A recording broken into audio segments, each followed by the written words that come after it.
السلام عليكم ورحمة الله وبركاته.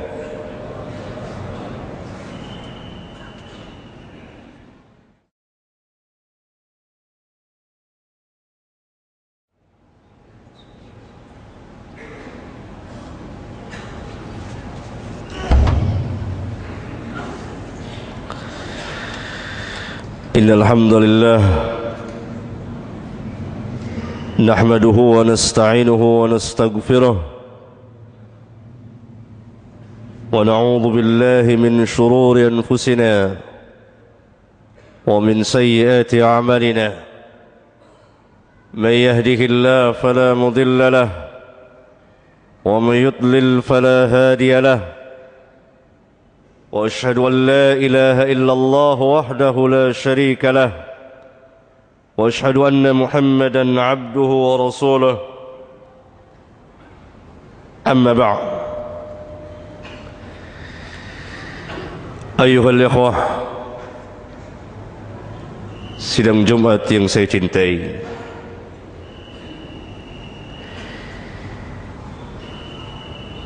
kita hidup di satu negeri yang kehidupan keagamaannya, yang saya maksudkan kehidupan keagamaan al-Islam, beragam.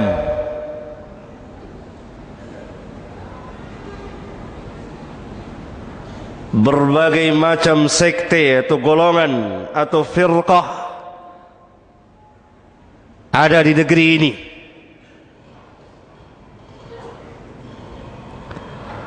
Mau cari yang mengingkari hadis atau sunnah, ada. Mau cari orang yang beragama tanpa salat pun ada. Dan seterusnya. Sehingga sebagian kaum muslimin bingung. Yang mana yang harus saya pegang dan saya ikuti?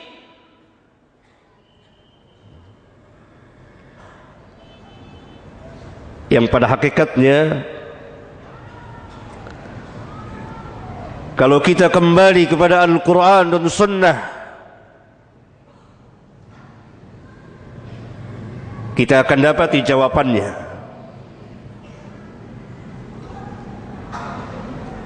Bahwa hakikat Islam, Islam yang disebutkan dalam Al-Quran dan hadis, Islam yang dibawa oleh Rasulullah sallallahu alaihi wasallam, Islam yang beliau amalkan, Islam yang beliau dakwakan, Islam yang beliau ajarkan kepada para sahabat, kemudian didakwakan dan diamalkan oleh para sahabat. Ini Islam yang Allah katakan dalam Al-Quran, Inna ad-dina 'inda Allahil Islam. Tidak ada agama yang sah di sisi Allah kecuali al-Islam. Maka apabila kita ingin beragama Islam dengan benar, sesuai dengan syariat Rabbul Alamin, Islam yang dibawa oleh para nabi dan rasul, yang diakhiri dengan kenabian Muhammad, kenabian dan kerasulan Muhammad alaihi wassalatu wassalam, maka kita harus berpegang dengan Alkitab, Al-Quran, dan perjalanan kehidupan beliau di dalam mengamalkan dan mendakwakan Islam, atau yang kita kenal dengan nama As-Sunnah. Yang kemudian keduanya ini, Al-Quran dan Sunnah, didakwakan oleh para sahabat sebagai penyambung lidah beliau yang mendakwakan Islam kepada manusia sesuai dengan perintah beliau kepada mereka, ballighu anni walau ayah, sampaikan dariku meskipun sejumlah saja. Dalam sebuah hadis sahih riwayat Bukhari, perintah ini pertama kali Nabi tujukan kepada para sahabat. Maka para sahabatlah orang pertama, mereka yang pertama berdakwah tentang Islam, mereka orang-orang yang pertama mengamalkan Islam, mendakwakan Islam kepada manusia. Dalam hadis yang lain yang dikeluarkan oleh Bukhari dan Muslim, pada haji perpisahan yang kita kenal dengan nama Hajjatul Wada', beliau memerintahkan kepada para sahabat liyuballighi syahidu minkumul ghaib. Hendaklah orang yang hadir di antara kamu menyampaikan kepada yang tidak hadir. Ini yang kita katakan dengan nama ad-da'wah. Ad-da'wah, mengajak dan menyuruh manusia ke jalan Allah tabaraka wa ta'ala, sebagaimana Allah subhanahu wa ta'ala perintahkan nabinya dan rasulnya yang mulia sallallahu alaihi wasallam, qul hadhihi sabili ad'u ila Allah ala basiratin ana wa man ittaba'ani.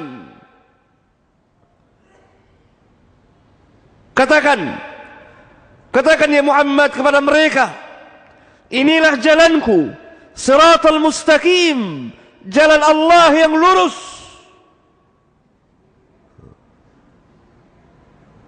Aku ajak manusia ke jalan Allah ala basiratin, atas dasar basirah. Basirah adalah burhanun syar'iyyun wa aqliyun, dalil atau hujjah, keterangan baik secara syar'i maupun secara akliyah. Aku bersama dengan orang-orang yang mengikutiku. Berarti kalau kita sebagai pengikut Nabi yang mulia sallallahu alaihi wasallam, kita telah beriman kepada beliau, kita mencintai beliau, kita mengikuti beliau, maka pengamalan dan dakwah kita harus sesuai dengan pengamalan dan dakwah beliau. Karena Allah katakan, qul hadhihi sabili ad'u ila Allah ala basiratin ana wa man ittaba'ani. Katakan, inilah jalanku, jalanku yang lurus. Aku ajak manusia ke jalan Allah atas dasar ilmu. Aku bersama dengan orang-orang yang mengikutiku, mengajak manusia ke jalan Allah atas dasar ilmu. Maka Islam mendasari segala sesuatu dengan ilmu.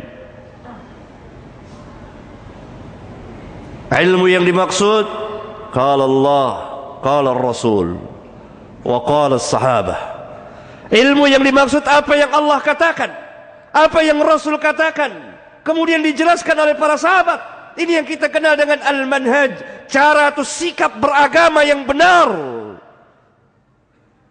yang kita ambil dari orang-orang yang terdahulu, generasi terbaik dari umat ini,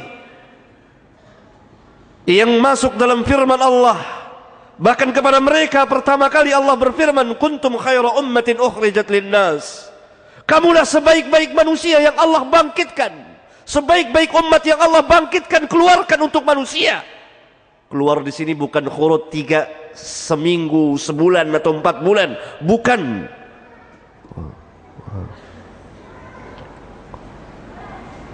Para sahabat ridwanullah alaihim jami'an, generasi terbaik dari umat ini, di mana Rasulullah sallallahu alaihi wasallam pernah bersabda dalam sebuah hadis mutawatir, dikeluarkan oleh Bukhari, Muslim, Ahmad dan lain-lain, khairun nas qarni, thumma alladhina yalunahum, thumma alladhina yalunahum. Sebaik-baik manusia, dalam riwayat yang lain dikatakan khairukum, sebaik-baik kamu. Dalam riwayat yang lain dikatakan khairu hadhil ummah, sebaik-baik umat ini. Dalam riwayat yang lain dikatakan khairu ummati, sebaik-baik umatku yang hidup pada zamanku, para sahabat. Kemudian yang sesudah mereka tabi'in, kemudian yang sesudah mereka tabi'ut tabi'in. 3 generasi terbaik dari umat ini. Maka kita mengambil agama dari mereka. Bagaimana cara mereka beragama, bagaimana mereka mengamalkan Islam, bagaimana mereka mendakwakan Islam. Aqulu qawli hadha wa astaghfirullah li wa lakum.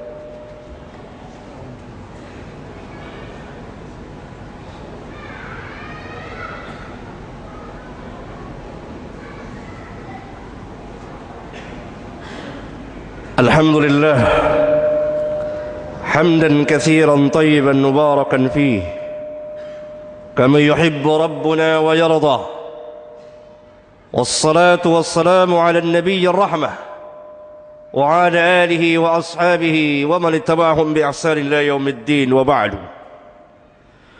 Sidang Jumat yang saya cintai,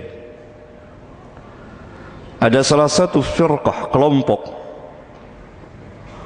yang berkembang di negeri kita ini sejak 20 tahun lebih yang lalu, yang ajarannya sangat sesat dan menyesatkan. Bahkan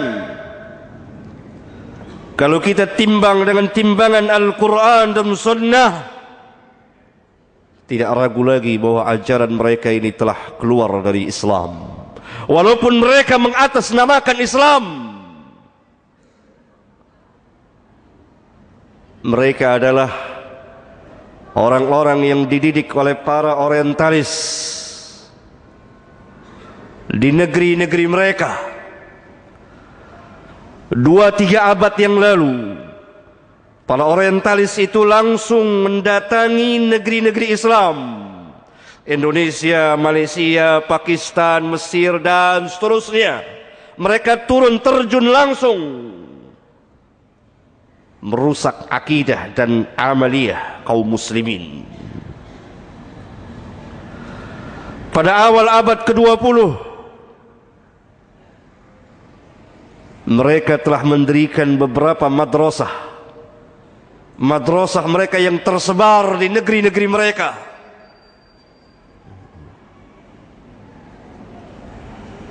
Kemudian mereka mengundang abnaul Islam, anak-anak Islam ini, untuk belajar ke negeri-negeri mereka.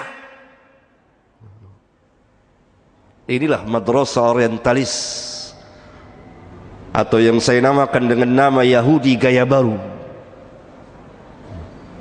Selesai mereka menamatkan pelajaran, mereka belajar tentang Islam biza'mihim, menurut persangkaan mereka. Kemudian mereka pulang ke negeri-negeri mereka, mengajarkan Islam kepada kaum muslimin yang tidak pernah kita dengar dari bapak dan kakek kita, tidak pernah kita dengar dari Al-Quran dan Sunnah Rasulullah Sallallahu Alaihi Wasallam. Terus berkembang. Mereka pun membuat perguruan, madrasah-madrasah kecil di negeri-negeri kaum muslimin. Apa inti ajaran mereka? Dan ini tersebar di sebagian perguruan Islam.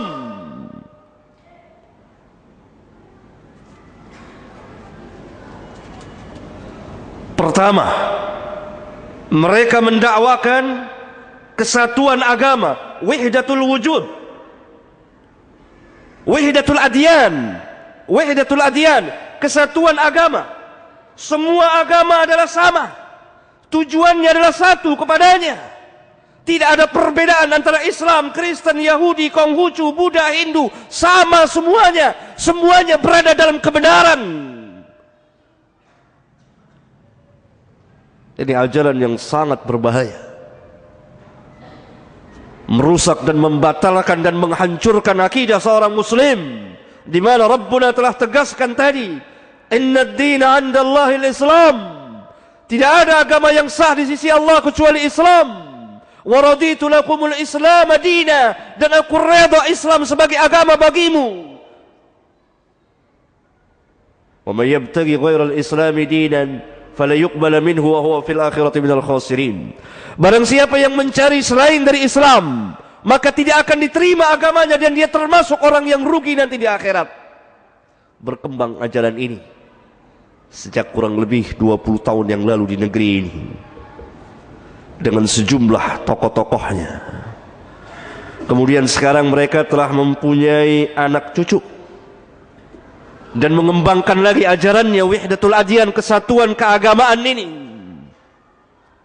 Yang kedua, dari inti ajaran mereka, memasukkan keraguan ke hati kaum muslimin untuk meragukan kebenaran Islam, meragukan kebenaran Al-Quran, meragukan kebenaran Sunnah, meragukan kebenaran dakwah para sahabat ridwanullah alaihim jami'an, mencaci maki para ulama kita dari generasi ke generasi, sampai Al-Imam Asy-Syafi'i pun tidak luput dari caci maki mereka.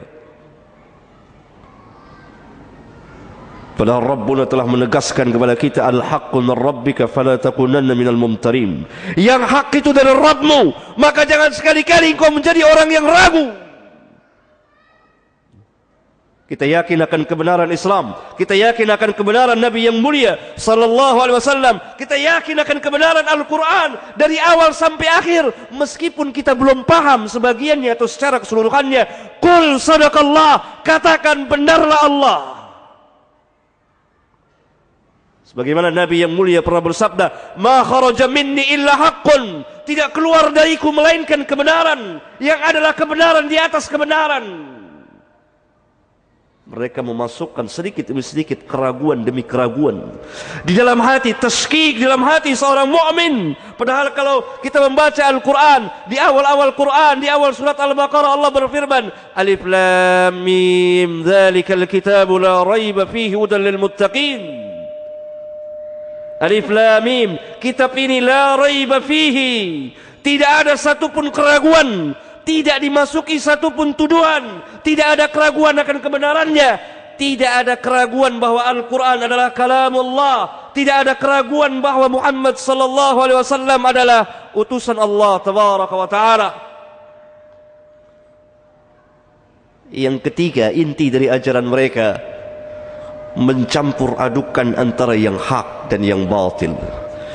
Ini adalah asas daripada ajaran Yahudi. Karena itu Allah menegur di kitabnya beberapa kali, ya ahlal kitab, lima talbisul haqqa bil batili wa taktumul haqqa wa antum ta'lamun. Wahai ahlul kitab, kenapa kamu mencampurkan yang hak dengan yang batil dan kamu sembunyikan kebenaran padahal kamu tahu? Mereka memasukkan ajaran-ajaran dari luar Islam ke dalam Islam. Salah satunya lah yang berkembang pesat di negeri kita adalah Natalan bersama, ikut perayaan hari-hari keagamaan dari agama-agama yang lain dan lain-lain. Mereka memasukkan dalam peribadat, dalam keyakinan, dalam peribadatan, dalam akhlak, dalam muamalah. Lihat cara bermuamalah kita, penuh dengan yang haram. Lihat bank-bank konvensional yang ada ini adalah bank-bank ribawiyah. Orang pertama yang membuat bank konvensional adalah al-Yahud, orang-orang Yahudi. Yang keempat, inti dari ajaran mereka adalah meninggalkan ketaatan kepada Allah sedikit demi sedikit untuk menuju kepada kemutlakan. Tidak ada taat kepada Allah dan Rasulnya. Oleh karena itu kita lihat seorang mahasiswa di salah satu perguruan muslim, dia tarkus salat, meninggalkan salat bukan karena malas, tapi karena keyakinan memang salat tidak wajib. Fa inna lillahi wa inna ilaihi raji'un. Mudah-mudahan khutbah ini bermanfaat bagi khatib dan jamaah. Allahumma ighfir lil mu'minin wal mu'minat wal muslimin wal muslimat al ahya'i minhum wal amwat. Rabbana atina fid dunya hasanah wa fil akhirati hasanah wa qina adzaban nar. Walhamdulillahi rabbil alamin.